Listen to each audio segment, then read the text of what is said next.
Here is your host, Jordan Moore. Hello and welcome to Trojans Live, presented by Monster Energy on ESPN LA 710 across the USC Trojans Media Network. I am Jordan Moore alongside Sean Cody Kessler, and on a bye week we get a special guest here. The offensive line coach Zach Hanson joins us. Our USC coach interview is presented by I Trust Capital, the official crypto platform of the USC Trojans. Coach Hanson, great to have you on the show. You've been a little bit of a story of the season. You move over to the offensive line spot, and from our eyes, that group has performed exceptionally well this season. What about you? Through 7 games, basically mid-season, how would you assess your group? Yeah, really proud of the guys. I think they've done some really good things. Still got a lot of room to improve. We're playing with quite a few younger guys, if you want to call them that, not as experienced, I guess. So we're learning and growing through every single game. Didn't have our best game this last one, but a lot of things to learn from and build off of. Yeah, Coach, getting to the last game, obviously you guys have done a great job all year running the ball, and a little bit of a struggle on Saturday. What kind of brought that on, and then, how'd they perform? Yeah, first off, just, credit to Notre Dame. They did a great job defensively. Coach Freeman's a great coach. We knew they were going to be well coached, disciplined, all those things. I think the big thing, they loaded the box on us a bunch, extra guy in there. But, when we had our opportunities, we just didn't execute at the level we needed to. And that's really what it comes down to.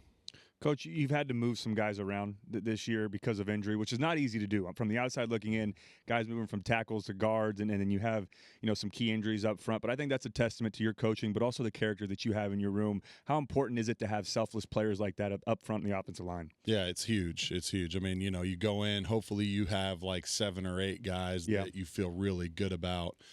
But there's some guys that are limited to just one spot, and so you need to build flexibility within that group, and then with that, building chemistry in all those different positions too. Because if a guy starts like Toby started at left guard for us, and he's playing with Elijah Page. Well, Elijah goes down, now he plays tackle. He's got to have chemistry with Micah Banuelos, and we can't really slow that down at all. It's got to be built through reps throughout the year. Yeah, I want to stay with that question because Tobias Raymond has been a real story of this season. He's played different spots. It seems like he has excelled in all of them. Is it the chemistry? I mean, we always talk about being on the left side versus being on the right side. Is it the technique? What makes it difficult for a lineman to be that versatile, and what should we appreciate when somebody is, in the case of Tobias?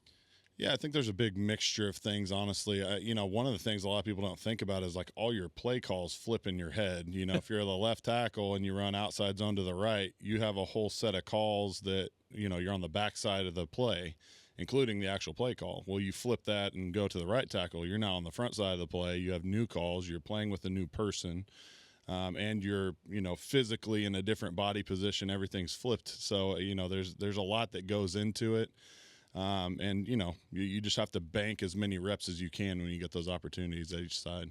Yeah, Coach, you've had to deal with injuries. You've talked about it, but John Ray Reed coming in at center, that's kind of like the quarterback of your group that has to make all the calls and make sure you guys are – how difficult is that for a guy to come in midseason and try to take over that leadership role at the center? Yeah, no, it's very difficult, and I've said in a couple of interviews, man, I'm really proud of Reed, the way that he's attacked. This season being the backup to start is a difficult deal when you come in being a multi-year starter at another place. But he really just kind of embraced his role and really learned and grew where he needed to grow. And he's still continuing to do that right now. And, it's hard to do after a guy like Killian goes down because Killian's so sharp and he's been in this system for so long. That all of his calls are pretty much exactly what we want them to be because he's been in it for so long, and he was around Jonah and all these other guys that played here as well. Coach, I know it's tough to find positives after a loss. We've all been there. It's frustrating, but this team still has a lot to play for going forward. They really do. What's the message, not only to your group, but this offense or this team as a whole going into this bye week as they get ready for these last 5? Yeah, I think exactly that. I mean, we got a lot of football ahead of us. Everything's still out on the table in the Big Ten. And, we can learn and grow from all these opportunities that we have. And even losing a game, you learn more about, life and about football losing than you do winning all the time. So, I don't want that to be like too cliche, but everybody wants to go mountaintop to mountaintop. Like the valleys are where you really learn and grow throughout this whole thing. And so with a group of young guys like I have or slowly gaining more experience, it's being able to ride those waves, the ups and downs, and just kind of steady everything out, just like we're asking them to do in a football game. You're listening to USC offensive line coach Zach Hanson on Trojans Live. Coach, take me back before the season. It's interesting because there's a lot of turmoil, or not turmoil, there's a lot of turnover on rosters, but this offensive line group has a lot of guys that you, I'm sure, had relationships with and knew over the last couple of years, but now you're their guy. How does that relationship change when all of a sudden, you become the offensive line coach and that familiarity goes to, now being, direct, coaching? Yeah, no, absolutely. I think, with a handful of these guys, I was pretty heavily involved in their recruitment. With Tobias, Elijah, and Alani in particular, like a lot of relationships I had were guys calling me about these guys. I went and saw them, was really the first to see all three of those guys. So I started building a relationship with them early on, and that's carried on throughout our time here. But, I've naturally just always congregated towards the O-line, of course, just being a former O-lineman myself. So had good relationships with them. It definitely changes, though, when you take over the room and now you're officially like the guy in charge of them. But they're a great group of kids, man. They really like to work and they want to win. I mean, they were devastated about the loss to Notre Dame and the fact that we just didn't play very well up front. And so, ultimately at the end of the day, it's our responsibility for the offense. If we're not doing well or we're not doing something well, that comes back to us. And, we put that on our shoulders and we take the blame for it, and we'll go on and continue to get better. Coach, second bye week of the year, there's usually an emphasis going into those. First one, maybe you can grind a little more on the guys. You got one coming up. What's the emphasis on the second bye week here? Yeah, I think for us up front, it always comes back to technique and fundamentals. I mean, if you watch that game, a lot of the things that we didn't do well just rely on base fundamental and technique things. And so we're going to come back and get back to work on some of those. Certainly need to rest some of the guys that have been playing throughout the season. You think about like Tobias and all the positions he's played. Lonnie's played basically every snap. Justin Taanou's played basically every snap. So getting those guys' bodies healed up a little bit as well. But continuing to push, man. We got things we want to do and make sure that mentally we're in a really good space going into the next week here, and then go and attack Nebraska after that. Coach, you just mentioned him, but a guy I want to talk about, Justin Taanuu. He's been versatile as well. He played left tackle last year in the bowl game, had to come in for Elijah Page. Then he goes to right tackle this season. When Elijah goes down, he goes back to left tackle, and then they're just going back and forth.